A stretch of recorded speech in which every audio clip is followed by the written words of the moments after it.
Governor Bush, thanks for joining us. Thanks, Jake. Your friend and longtime advisor, Mike Murphy, the man who's running your super PAC, Right to Rise, he tweeted this week that either Donald Trump or Ted Cruz, as the Republican presidential nominee, would hand the White House to Hillary Clinton on a, quote, silver platter. Do you agree with that? Well, I hope to be the nominee. I think that Donald Trump would be a disaster as the nominee because he's not a conservative. Ted Cruz is certainly a conservative. He doesn't have a proven record, and the Clinton hit machine is going to be pretty tough to beat. They know how to do this pretty well, and I think you need to have someone with a proven record, a record of accomplishment, and a person that has detailed plans that can make their case to the American people that we can transform how Washington works. So I feel confident in these early states that that message is starting to resonate. Part of the reason why no traditional Republican has been able yet to stop Trump, or Cruz for that matter, is that there are so many of you, Christie, Kasich, Rubio. Do you think that the establishment candidates, and if you'll permit me to use that term, I don't mean it as an insult, but the more traditional establishment candidates should unite behind whoever finishes bronze or better in New Hampshire? I think what we need to do is to let the process work. The voters are actually going to have a say in this, not the pundits. Starting in 8 days in Iowa and 8 days after that in New Hampshire, this will sort itself out. We've got a long haul process, and I feel good about where we are. And frankly, the reason why Donald Trump does well is there's a perception of strength. But the reality is when people think about it, it's not strong to denigrate women. It's not strong to insult Hispanics. It's certainly not strong to call John McCain a loser because he was a POW. And it's, God forbid, it's not strong to suggest to disparage the disabled. More and more people listening to Donald Trump, I think, realize that he's not the strong horse. He's insecure and he's weak. Former New York City Mayor Mike Bloomberg has instructed advisors to draw up plans for a potential independent run for president. He's reportedly troubled by the prospect of Bernie Sanders being the Democratic nominee and either Trump or Cruz being the Republican nominee. If we get to the general election, and God forbid you didn't win the nomination, and you had the choice of Trump, Bloomberg, Sanders, would you consider getting behind the former New York City mayor? You know what? That's not going to happen. The party process is going to work far differently than what the pundits are saying. I totally believe that. Mike Bloomberg is a good man.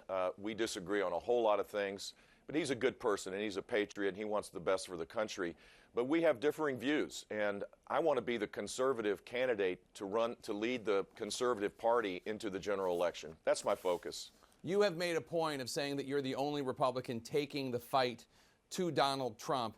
Your super PAC, however, has spent at least $20 million attacking your former protege, Marco Rubio. Now, under the law, I know a candidate does not control his or her super PAC. But if you could decide what to do with the money, would you redirect your super PAC's attacks to put them on Trump, or is Rubio the right target? Look, I'm getting attacked by 2 or 3 candidates. The Right to Rise PAC, I can't follow all of this stuff.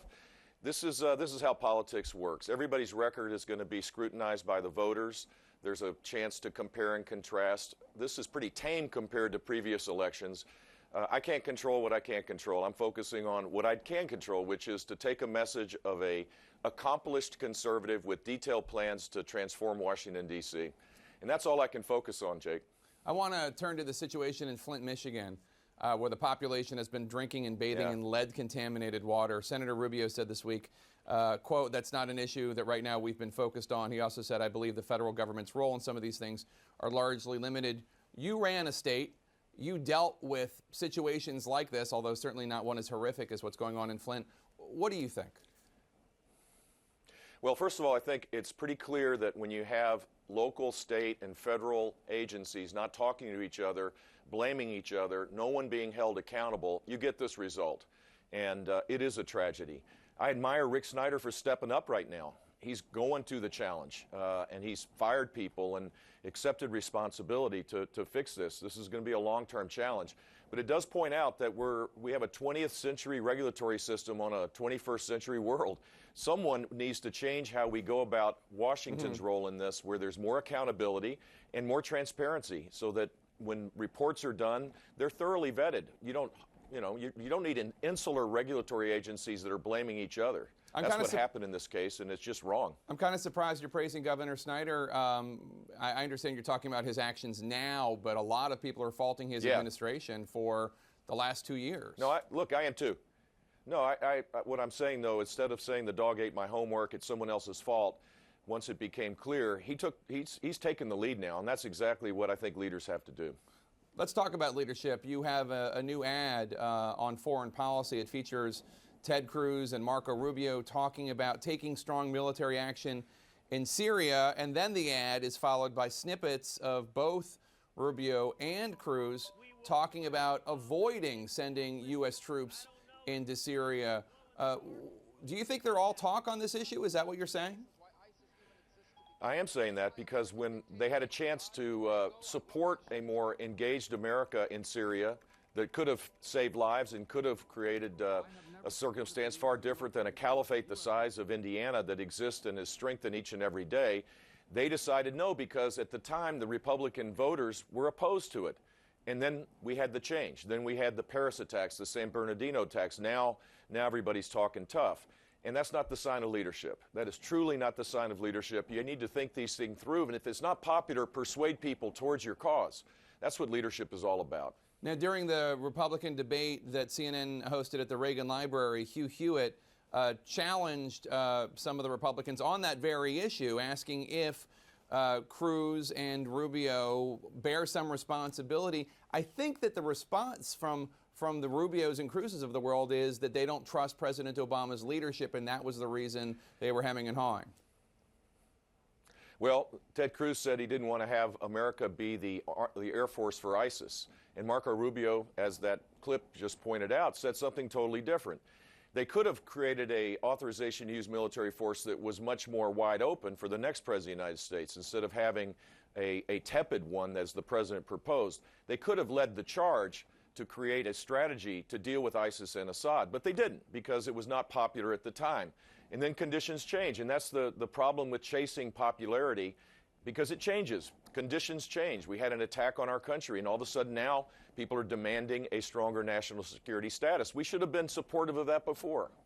The annual March for Life took place Friday in Washington, D.C., just before the blizzard hit.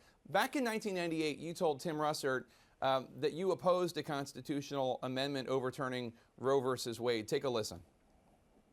I do not believe that the question of abortion will be solved until there is a broad consensus on this subject. And until that time, it is inappropriate to be advocating constitutional amendments. The right for a woman to have an abortion, no matter what my view is going to be there. Your basic point was that people talking about this in the media were just trying to scare people that really the right to an abortion wasn't going to be taken away. But last week you told the Associated Press that you'd like to see Roe versus Wade overturned. Can you help square the circle? Sure. Well, first of all, there's been a growing consensus about the sanctity of life. As sonogram technology exists where people can see that this isn't a fetus, they can actually see a live, beautiful human being. More and more people are moving towards the life cause. And when I was governor of the state of Florida from 1999 on, I was a pro-life governor consistently. And we did everything possible to create a culture of life. And I think we need to continue down that road.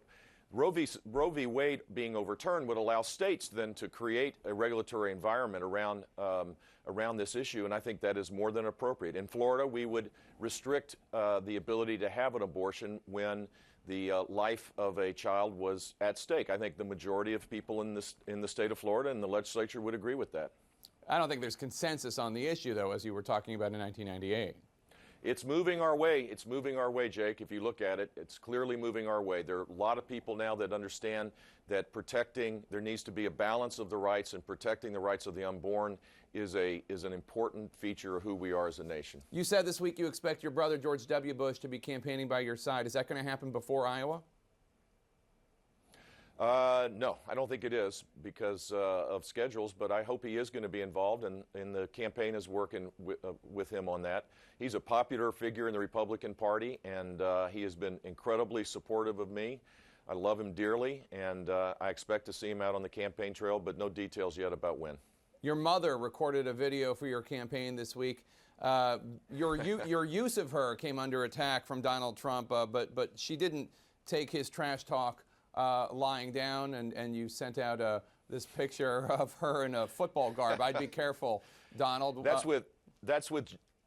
with J.J. Watt. We didn't put J.J. in the picture. That was a picture of her promoting family literacy in Houston. And Trump then, of course, says that you can't send your mom out to negotiate with ISIS. And it does point out something pretty clear. Donald Trump has no clue how the world works. There's no negotiating with ISIS.